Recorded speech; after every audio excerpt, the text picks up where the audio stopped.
Don't buy rentals in your own backyard. The truth is, they probably suck. I was on a plane when I was in my early 20s with someone who obviously had a lot of experience in rental real estate.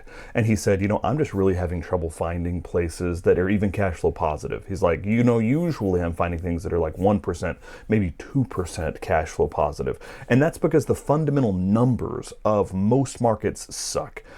We invest exclusively in single family residential. At Bedrock, we have helped our clients buy between 4,000 and 5,000 single family residentials over the past 15, 20 years. What I want to do is walk you all through a really quick hopper, a really quick filter that we use at Bedrock to establish, is it a good rental or is it not? The quickest way you can possibly look at it and see for yourself, does my market suck? Is my market not even the right place to invest in rentals? That doesn't mean you shouldn't invest in rentals. It doesn't mean you shouldn't be in the real estate game, because I personally think that everyone should be in the real estate game, because it's in many ways a rigged game, and unless you get into it, you're just going to get crushed by it. I'm just going to call a spade a spade. All right, now that I have the ability to write on the screen and kind of show you all what I'm after, here's some things you need to consider. When you're considering single-family residential, which is our specialty, you need to really consider some basic numbers. And it's not rocket science, and I'll just show you all behind the scenes the way we look at it. The fundamental question is, what makes a piece of rental property profitable? Okay, and in my opinion, there's a bunch of different aspects. Let's say there's 12 or 13 different costs, right? And there's 4 or 5 things that you can really control for, and then there's a bunch of things that you just can't control for. You can vet a property manager to high heavens. They may not be very good at the end of the day. We've had that. You can vet your tenants to high heavens. They may end up being terrible tenants at the end of the day. We've had that. So there's only so much that you can really control for. What you can control for is what you're buying up front, right? You can control for, hey, this is the type of property we're buying. Does it have the metrics? If everything goes well, are we going to make some money? If everything goes poorly, what's our risk mitigation? We were in a pretty good shot, under expectations to actually make some money. So if things don't go well, okay, the downside is very similar, right? The downside on pieces of rental property is very similar. I get a bad tenant. They kick the hell out of my place. I end up having to evict them. It's going to take me, depending on the state, between 4 to 8 months or a year and a half, depending on the state. And I'm eventually going to get the property back. I'm going to have to fix it up, depending on how much they've kicked the hell out of my property, right? And then I'm going to have to fix the property up, and I'm going to have to rinse and repeat the service. Now, a good property manager can help you mitigate some of that by vetting tenants well. We've had great property managers. We've had terrible property managers. So we've done both of those stories, and we'll tell some stories in the future about like our worst property manager. They're bad, man. I'll just go ahead and say it. The worst property management experience we've ever had was actually coupled between 2 property managers. It was Mind in Indianapolis, and it was Evergrow in Indianapolis. I would not do business with either of them again. No way, no how, in a million years. They have both proven just so bad, and we've had such bad experiences with both. And I'm not going to trash on them more than that. I'm just going to say I would never do business with either of those 2 companies again. Mine is a segment of Homeroom, which has this big flashy marketing campaign. They're like, hey, we'll do everything. Bull crap. All right. I have never had a client lose so much money that did not work with those 2. Evergrow, sorry. Terrible tenant placement. Out of 5 tenants placed, 4 got evicted. That is crap. That is crap vetting for tenants. Sorry, call a spade a spade. You placed 4 tenants, 5 tenants, 4 got evicted. Total garbage on your tenant vetting process. I would never do business with Evergrow again. I would never recommend anyone do business with Evergrow. My apologies. Mind started out really interesting. And we did a lot of business with Mind, and they were a part of Homeroom, and they had all this money, and they did a $300 million funding round through some muckety-muck, BankSoft or whatever, and it looked so promising. They effectively built a business that I would have built, but when I looked at the model, I was like, I don't think that's possible. I don't think it's possible to go out and become a property manager all across the nation all at once, because so much of property management is local fundamentally, right? And so Mind, oh my gosh, They got huge. They opened up market after market after market. They didn't have local talent on the ground. They didn't have good personnel systems to make sure that they were going well. They built really incredible soft systems. Their reporting was amazing. Their promises on paper were amazing. Hey, we'll pay if the tenant doesn't pay. We'll pay if it gets evicted. We'll pay, we'll pay, we'll pay. Their fees were reasonable. Like I thought Mind really had the world by the tail. And so we used them in Charlotte, we used them in Florida, and then we used them in Indianapolis when we opened up the Indianapolis market. And they did not have their poop in one pile in Indianapolis, and it was just nothing but hassles in Indianapolis. And then they started firing people. Like, we got emails from our Mind contacts like, hey, they let 150 people go. I've got triple the portfolio I used to have. And it's like, well, that's bad. And so then he got hyper overworked, and the quality of the product that we were getting, like the communication we were getting, the property management they were getting, went to crap. And then after all of that, he left. And so we got assigned someone totally new with some problems that Mind kind of inherited from Evergrow, because we went from Evergrow with all these bad tenants to Mind, and we'd had a good experience in Mind in Florida and Charlotte. And so we said, hey, these are some problems that are coming over. And they fumbled the ball so badly. They just fumbled the ball so badly that we ended up with like $100,000 in damages and evictions that shouldn't have been there, and tenants were gone and they didn't even realize it. Like, they could not have fumbled the ball more badly as a property manager. However, in most states, your property management agreement, the standard property management agreement, holds the property management harmless even in cases of gross negligence. It is very hard to have a property manager ever take financial accountability for screwing you. I need to say this as blatantly as you can. In most states, most property management agreements say, hey, in the fine print, if we do a terrible job, even through gross negligence, you're going to hold us harmless, because we're not going to do this job if it's potential that we're going to get sued. And their lawyers have written it, and they've gotten sued on it, and the statute in the state says you're on your own. So pick your property managers very, very carefully. And even if you pick your property managers very carefully, like we did with Mind, they can still go to crap when their business goes to crap. All right, they can still fire a whole bunch of people because they realize they're not profitable. They can still get swallowed up by a bigger company and start outsourcing all this stuff to Malaysia with people who don't understand U.S. whatever, right? They can still go to crap through poor business management. But at the end of the day, most property managers have a hold harmless agreement in their property management agreement, even for negligence. It's very hard to get a property manager ever to take any financial responsibility as far as liability goes. It's very hard. Now, I was supposed to be talking about what makes a piece of real estate profitable. So let's go back to that. All right, so what makes a piece of real estate profitable at the end of the day boils down to some very simple math. All right, I'm Jeremy Watson. I run 7 companies right now. My baby, the first company that's ever gotten big for me, it's worth a couple $1 million right now, depending on how you count it, right? Is Bedrock. Bedrock Investment Properties is actually 2 companies. It was my idea. I hired a partner really early on. He's been a fantastic partner, but this has been my baby. Bedrock's my baby. We love it. It's growing. That's great. At the end of the day, I was in financial advice for about 10 years before I started Bedrock. And the reason I started Bedrock is because I advised on like $300 million worth of assets. And this is what I saw day in, day out. All right, people's net worths, all right, their whole shebang.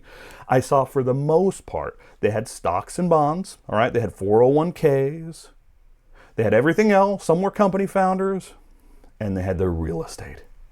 All right, and their real estate was easily 50 to 70% of people's net worths.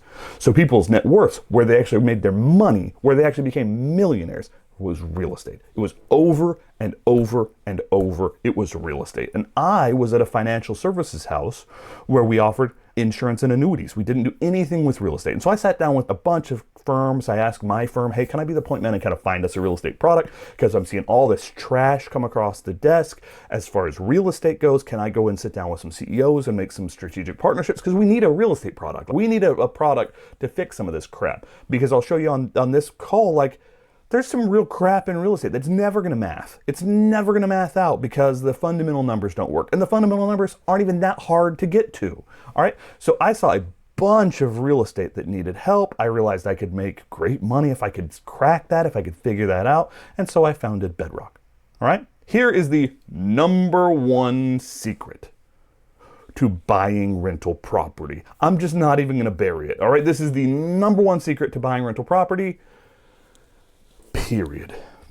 It's called the 1% rule. And anyone who's ever invested in real estate gets the 1% rule. Basically, you should get 1% of the value of the property in rent.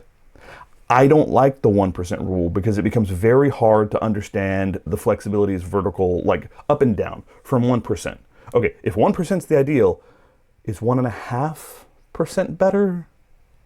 Or is 0.75 better, right? 1% easy. We all get it, right? But is like 1.5% better? Like 1.5% of rent, of 1.5% of the net worth, like 1.5% of the value of the property per month. Okay, that's better. So the higher the number goes, the better, right? But then how do I get to that number? The math to get there is like, okay, it's just taking a bit more work. Like the 1% is super easy to get to. 1.5%, it's like, okay, so I'm going to divide the rent by the whatever, and I'm going to get to this thing. We use a GRM, which is the same exact metric. We just phrase it a little bit differently. We talk about gross rent multipliers all the time at Bedrock, all right? And gross rent multipliers are easy to arrive at. You take your rent, you multiply it by your gross rent multiplier, and that should be your purchase price, all right? Rent times GRM should be your purchase price. Right now, Bedrock is buying between kind of 130 to 160 GRM. We're happy at those numbers. We've bought as low as 75 GRM. We've bought as high as probably 160 GRM. Anything in that bracket is worth considering. All right, anything in that bracket. If it gets over that, fundamentally, you're not bringing in enough rent to cover all the expenses. And what you're going to find is if you get over a 160, that's where we play the game, right? If you get over 160, you're just going to realize that there's no profit in the asset because there's all these ancillary fees that just show up. And so rent times GRM equals purchase price. So that means if you're going to look at a property and you say, hey, I can get $2,000 a month in market rent on this property, right? I can get $2,000 a month. I'm pretty sure that seems to be market. You multiply that by 150. I'm going to use 150 because it keeps the numbers nice and round. I should consider spending no more than $300,000 on that. It's pretty easy. If you're taking the rent approach, you just say, okay, what is market level rent? I'm going to multiply it by my 150. That should be what I'm intending on paying. All right. Or you can reverse the math. You can reverse the math and you can say purchase price divided by rent equals my GRM. All right. $300,000 is what I'm looking at. I've done my market research. I think I can get roughly $2,000 a month on that. And so my GRM is 150. Okay. The nice thing about a GRM is you can kind of flip it around, whether I'm approaching it and saying, what can I get for rent in this market? Or whether I'm approaching it and saying, here are my purchase prices and here's my rents. How can I boil that down to one number that I can say, hey, this market's hot trash or this market's great? And so let's just do this together so you can see how I think through looking at a piece of real estate. I'm going to open up two sites here, okay? I'm going to open up Zillow. And Zillow has a whole bunch of problems, but the truth is I like Zillow. I use Zillow all the time. It's democratized a lot. And we're just going to choose Asheville, North Carolina. Okay, we're going to choose Asheville, North Carolina, but I don't want to go in this way because I don't want limited to Asheville, North Carolina. So what I'm going to do is I'm just going to go in to like a whatever, and I'm going to try to figure out how to get to, to a map. This is really what I want, all right? So I want to get a map. This is set to Marietta, South Carolina for reasons. I'm going to go to Asheville, North Carolina. I'm going to assume for the purposes of this conversation that I live somewhere near Asheville, and I'm going to set my parameters on Zillow. And you can see here, they're already set. They're preset because I do this type of conversation all day, every day, right? I want to find a 3-bedroom, 2-bath, all right, house, something like that. I want to be under $4,000 a month of rent because I do not like rentals that are enormous and executive homes or whatever. I'm going to say, okay, let's keep my cross section. I want to be the maximum number of renters to the maximum number of first-time home buyers. I want that cross-section because when I exit this property, I don't want to be locked in because the only person who wants to buy that property is a renter. right? I don't want to have to sell it to a fund. We've done that at Bedrock.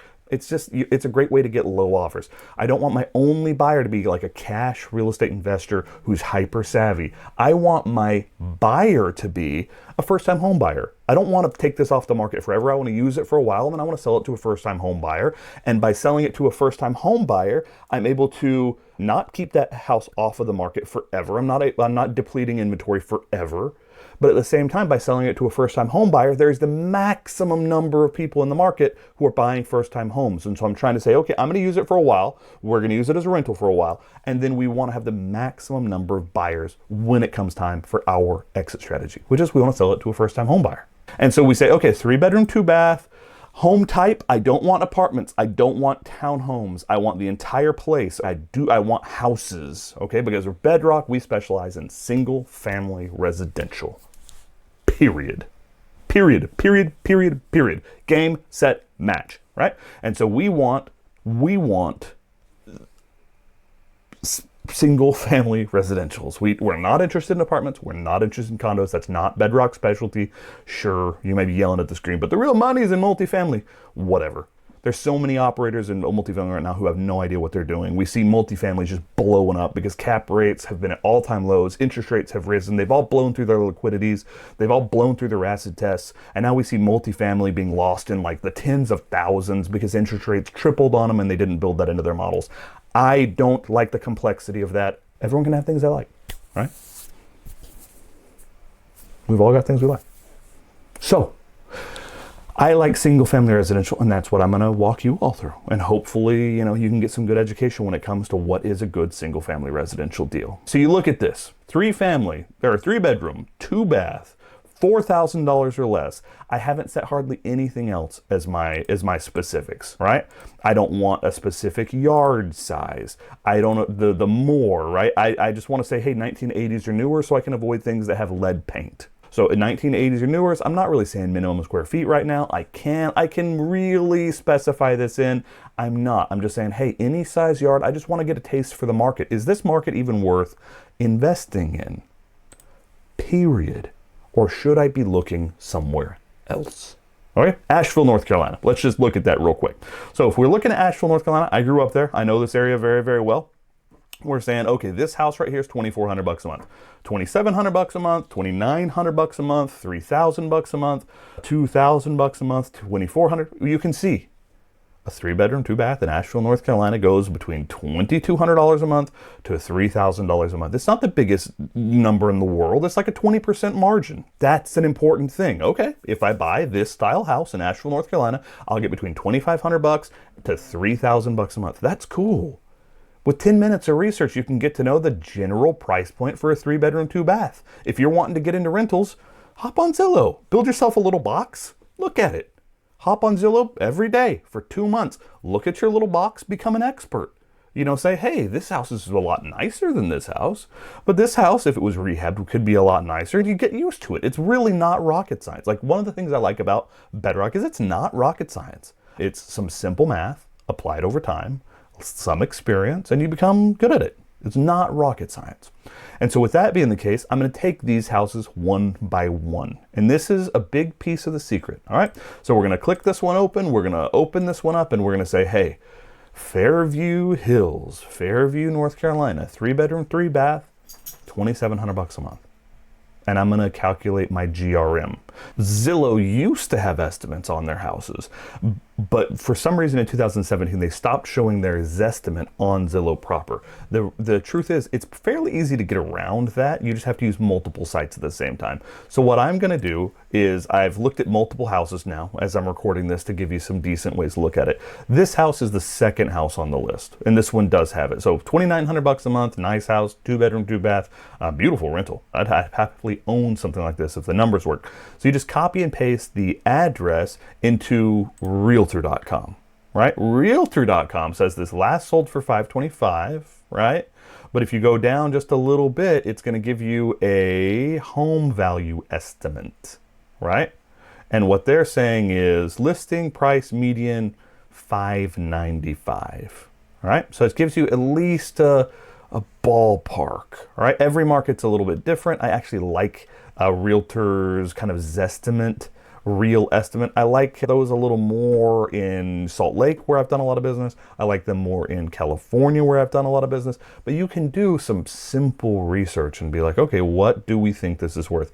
I'm going to go with $595 for the purposes of this conversation. And so I'm going to get my GRM. The way you get your GRM, again, is you just calculate it out. You take the purchase price, $595,000.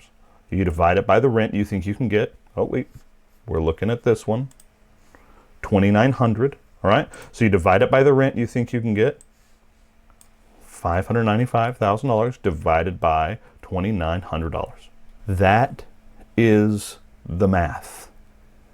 And it comes in at 205. Now, what that math actually means is I'm spending $205 for every dollar of rent I am buying.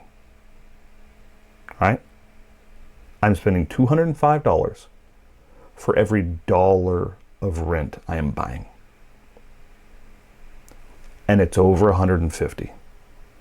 The math works really well up to 160. As soon as I see that number is over 160, I'm looking at a different property in the market because it's over my box. Does that make sense?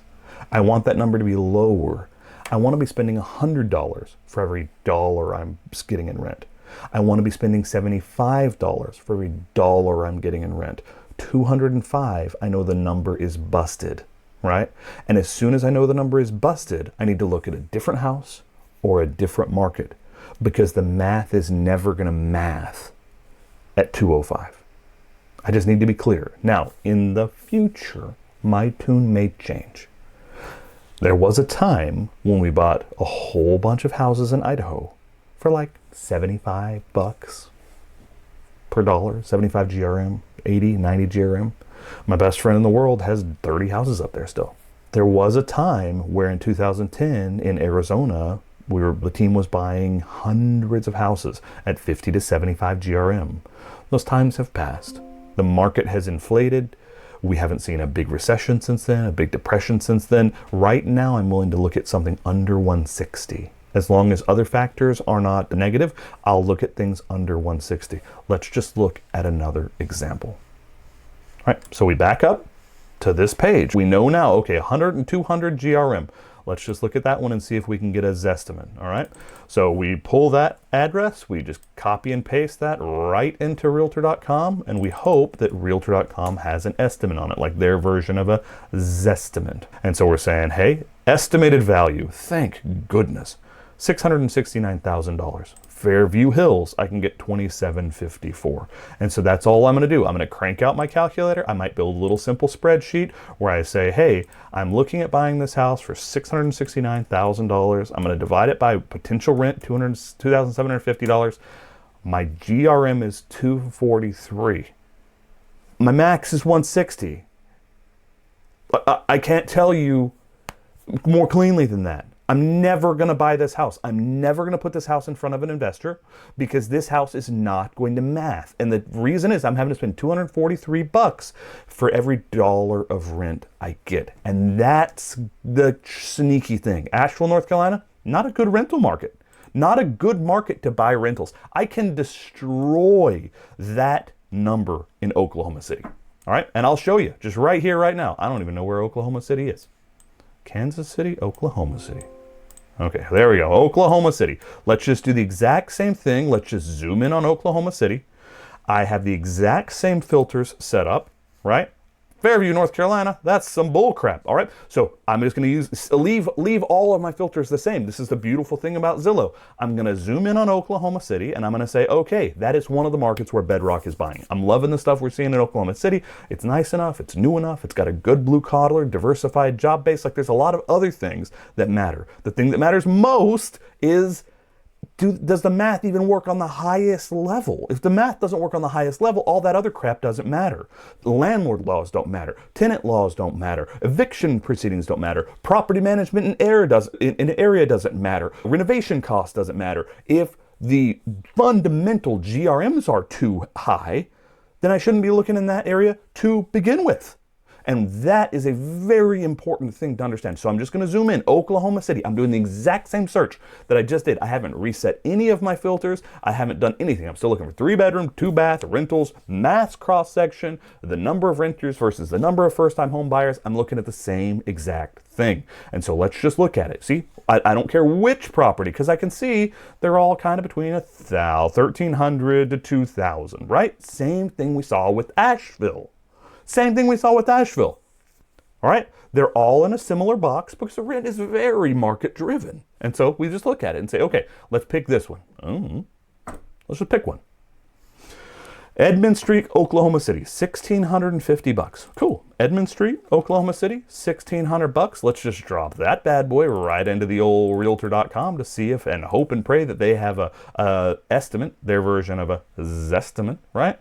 $250,000. Interesting. We can already see that that's closer. Like, I can already see that that's closer just by glancing at it. So let's pull up our old handy dandy calculator. Okay, we've got $250,000 divided by, what's our rent? It's currently entered for $1,650.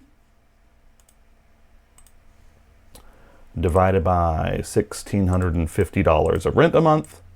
151. That means I have to spend $151 of my money, or my investor's money, for every $1 of rent I'm buying. Or I could go invest in Asheville, North Carolina, and I'd have to spend $200 to $243 based on the examples we've already looked at. Now you might be saying, but Jeremy, you cooked this. You went and you found the thing, you prepared for the recording, you're choosing something that just proves your point. I didn't. I am literally on this call. If you look at the first one, the realtor thing didn't even have an estimate. And so I had to go back and kind of find another one. I'm doing this live March 27th, 2025, just to show you how we look at math at rentals at the highest level to say, is this even a rental worth considering? I haven't ran these through a pro forma yet. I haven't gone out and done research for property taxes and homeowners insurance and homeowners association and property managers. I haven't done any of that other hopper stuff. The highest level I can possibly show you all to say, is it a deal or is it not a deal, is this. Is the GRM even in the ballpark of profitable? And I'm telling you, and I'll show later, why 160 matters. 160 matters. So, trying to be helpful. So, with that being the case, let's just go back. Oklahoma City. Okay, maybe Jeremy picked something that's just like amazing. So let's just pick something else, right? Just some other house in Oklahoma City. I'm going to look at the screen. I'm going to look directly at you, and then I'm just going to roll my mouse. And then I'm going to pick something. That one. All right? Cool. $1,660, Oklahoma City, 3-bed, 2-bath. It's the same thing. You got to understand, as far as rental properties go, it's kind of like McDonald's. It's just a house.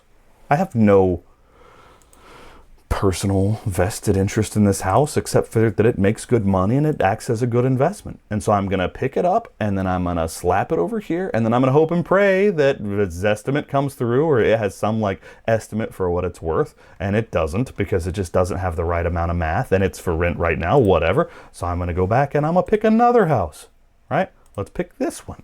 Right? And I'm going to take it, I'm going to copy and paste my math. I wish that Zillow still had the ability to freaking show me Zestimates on rentals, because it would save me having to go to another site. But I'll just happily do this a couple of times. Right?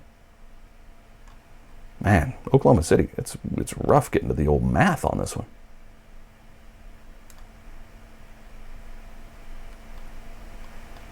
Request a tour. I don't ever use realtor.com. All right, I'm gonna have to pick another one. I could probably get it faster if I was just using like another site. Let's see if another site gives me a better, faster Redfin. Let's go to Redfin and see if they'll give me, Redfin, my new favorite site to pair with Zillow, because they'll give me a freaking estimate. Just an estimate. I don't want the thing. I don't want the whole world. I just want like a ballpark. I don't care if it's 20 or 30% off. Look at that. Estimated sales price, 270 to 360. I'm fine with that. Okay, so we just take it, drop it back into that. 287 is our purchase price. $2,000 is our monthly rent. All right, let's go and do it. 287 divided by 2,000, right? So we're just going to set that there. $287,000 divided by, what's the math? 287 divided by 2015. This is my lovely wife that keeps popping up. She's lovely. Divided by $2,015 a month. Bam! 142. Right? Every house in Oklahoma City is within my metrics. Now that doesn't mean I'll make an offer on every house in Oklahoma City. There's a lot of diligence that I have to do beyond this, right? I've got to go find out what my homeowner's insurance is, what my property taxes are, what the HOA situation is. I've got to talk to my property manager in the area and say, hey, is this property in a good area? Does it have decent schools? Is it in a Class A or Class B neighborhood? Would I feel safe walking down the street with my family? There's a lot of stuff that goes into buying a piece of property. But today I'm sharing with you the secret. What is the number one thing that matters? Does the initial math even have a chance of working? Let's look at some more that don't even have a chance. All right? Let's change our market again. I like Oklahoma City. I like Memphis. I like Ocala, Florida. I like Charlotte, North Carolina. We're buying in every single one of those markets right here, right now. What doesn't work? For crap, Northern California. All right, this is the whole reason I started Bedrock. If I'm totally honest with you all, this is the whole reason I started Northern California. Because if you remember from the first of this conversation, I was in kind of financial advice adjacent, and I was sitting down with people, $300 million of assets. And most of those assets on their balance sheets was real estate. And as I looked at real estate after real estate after real estate in Northern California and Southern California, I realized there is a huge problem because these rentals are hot garbage. They are smoking hot garbage. They were bought as retirement assets, and because of the conditions in California, the value of the assets has gone to the moon, and the rental of the assets is terrible. Terrible. So let's just look at a couple because it's hilarious, all right, and tragic. And I just looked at hundreds of millions of dollars of this, and I said, there's got to be a solution for that. And as I looked for a solution, I couldn't find one. So I built one. I freaking built a solution for this exact problem. All right, so let's look at the problem. All right, you can see I haven't changed my filters. It's still on 3-bedroom, 2-bath, $4,000 or less. Actually, in California, it might be more. So I'm going to up my filter. I'm going to say, hey, less than $6,000 a month in Northern California. I don't want to artificially skew the math here because in Northern California, let's say $8,000 a month. All right, like let's really give them some room. Right? Because maybe there's a lot of rentals in Northern California that are like $7,000, $8,000, $20,000 a month. Now you can see from the right side, that's not the case. All right, a 3-bedroom, 2-bath in Northern California kind of caps out at $4,500, right? It kind of starts at $2,500, and we can go down the list at every single rental in the region, and we can see that that's the case between $2,500 to $4,500, mostly between 3 and 4, right? You can get used to a region really quickly by just looking at the box, defining a box. If you want to say, hey, I only want to invest in 4-bedroom, 3-bath, just change the numbers. I don't. And for this purpose, I'm trying to keep the box the same. So it's not like, well, he's changing a million variables. How dare he? And so I'm just trying to say, hey, this is some really easy ways to understand what's a good rental and what's not. All right. So let's just look at this one. All right. Pick one. Just pick any. All right. All right. Nice rental. Okay, cool, $4,200 a month, cool. We take that, we drop it into, I'm gonna say Redfin's better for now. I'm gonna drop it into the old Redfin. It's gonna say $1.1 million. That's what I'm looking for. $1.1 million renting for $4,200 a month. $1.1 million renting for $4,200 a month. This is what I saw over and over. 1.1 million divided by 4,200, 261. So it's more expensive than Asheville. It's more expensive than Oklahoma City. It's more expensive than Oklahoma City by almost double. That's rough. That means I'm spending $261 per dollar of rent that I'm generating. That doesn't take into account that California is one of the least landlord-friendly states in the nation. It doesn't take into account that California's insurance is some of the most expensive in the nation. It doesn't take into account that California's property taxes are some of the most expensive in the nation. It is starting as a failure because it's more expensive to buy the house than anywhere in the nation. And as a cash flow asset, which I would hope you're buying, there's a way to invest in real estate where you're just counting on appreciation. And anyone who bought California real estate back in the 70s has made millions and millions and millions of dollars that way. But it's a really dangerous game to play, and I don't play that game. That's not the Bedrock way. The Bedrock way is, hey, let's buy good cash flowing assets. Let's hold them for 5 to 7 years. Let's sell them. Let's always maximize our cash flow. Let's always make sure our GRMs work. Let's do that 5 to 7 years at a time. Let's do our rehabs on the front end. Let's get our deferred maintenance out of the way, and let's make sure that our numbers work. This one is saying, hey, it's more expensive than other markets that we've looked at just today on this call, and it's in a market that's terrible in every other metric that I could possibly present to anybody. So yeah, I don't want that. I don't want that. Let's look at another one, just to help you see that I'm not cherry picking one number. Let's look at this. This is kind of fun. Pacifica, California, $6,500 a month. Man, that's a lot of rent, man. $6,000 a month for rent. That's probably like, that house is worth billions, right? No, it's not. Like, let's just drop it into Redfin and see.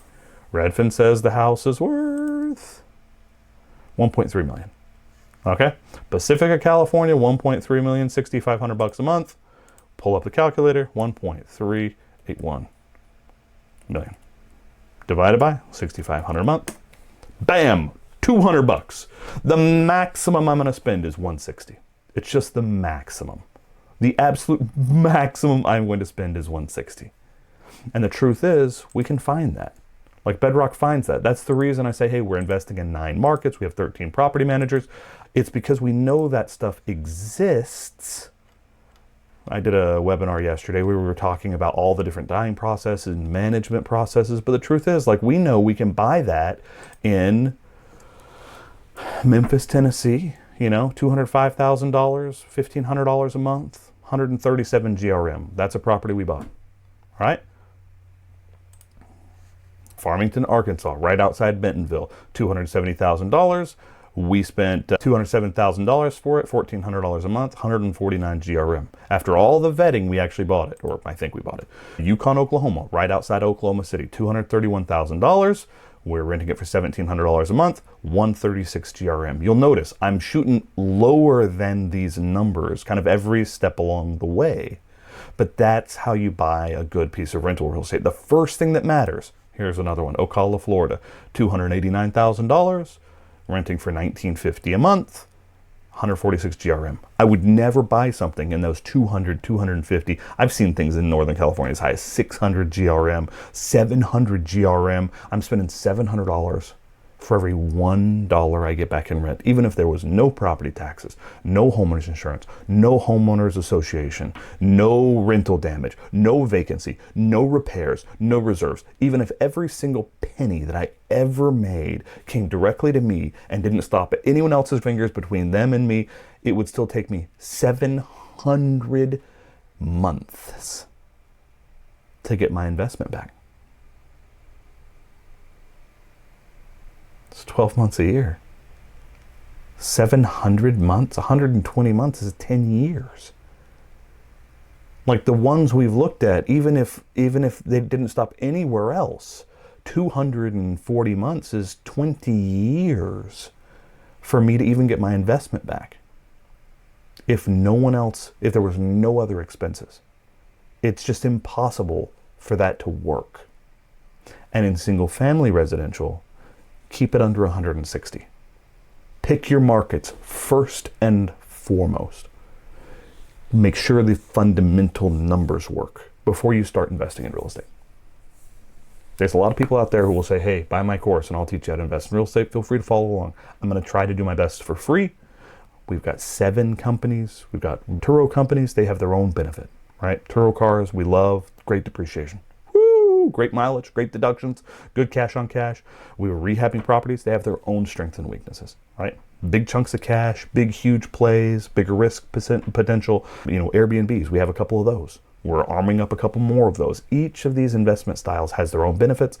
I like them all for different reasons. But I'm not that guy who's just like, I know everything about this. I know a lot about this.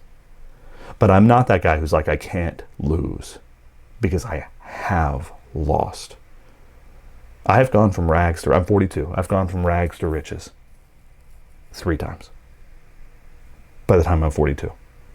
I have become a millionaire and I have lost millions twice by the time I'm 42. And all I can say in all honesty is, hey, if you want a good piece of real estate, the first place you should start is the ratio between your rent and your purchase price, because if that's off, nothing else will work. It's like marrying your sister, right? You messed up at the very beginning. Like if you did one thing wrong, no, it's not going to work. You've just messed that up. And so, you gotta make sure that first ratio works. How do you spot a good piece of rental property? You do some simple research. You set a simple box. You research your market. If it's more than 160 GRM, you just call Bedrock. You just call us, because we'll be like, hey, how about we show you 30 properties that all are better than that, 40 properties that all are better than that. And if you want to do it passively, yeah, just call my company. That's all we do. We just help people buy properties all day long. Of course, that's part of the reason I have this channel. Of course, that's part of the reason, because I like helping people buy properties, and I don't know infinite people, but we do know how to buy rental real estate. There's another example in freaking Oklahoma, $250,000. It was renting for $1,600 a month, 150 GRM. There's another example in Oklahoma, 215 purchase price, 16,500, 130 GRM. It's not rocket science. What I would say is you've just got to make sure that you understand the very, very, very basics. And the highest level hopper I can give you is take your purchase price, divide it by your rent, get your GRM. If it's over 160, walk.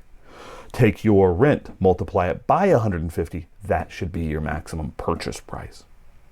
If you enjoyed this breakdown of kind of minimum viable product rental real estate, the next video that I think you would love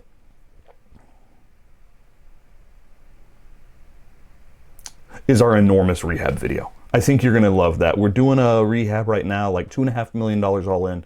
It's the biggest rehab I've ever done. It's a fascinating project. The math on it's really interesting. It's a much higher risk, higher return product. If you don't feel like that's for you, then you'd probably love work-life balance. I failed hard. Right? When I built one of my careers, I just worked so much that it was ridiculous, almost lost a family over it. Maybe you want to understand kind of more interpersonal of what we're doing. I love this channel. I'm enjoying it. Watch one of those. The enormous rehab is going to be right here.